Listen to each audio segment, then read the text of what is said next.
You ask Tiger to calculate. This deals with linear inequalities with one unknown. The final result is x greater than 5 over 4 greater than 11 over 4.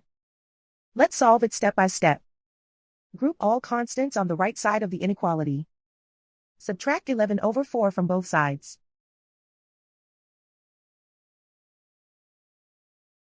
Combine the fractions.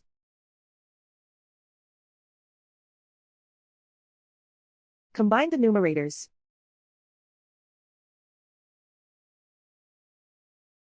Reduce the zero numerator.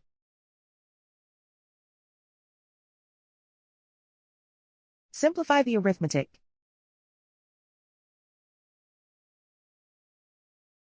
Convert the integer into a fraction.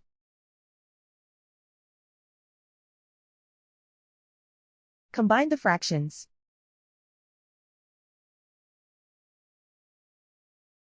Combine the numerators.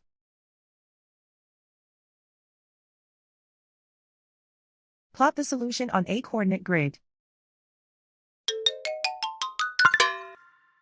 And so the final result is x greater than 5 over 4 greater than 11 over 4.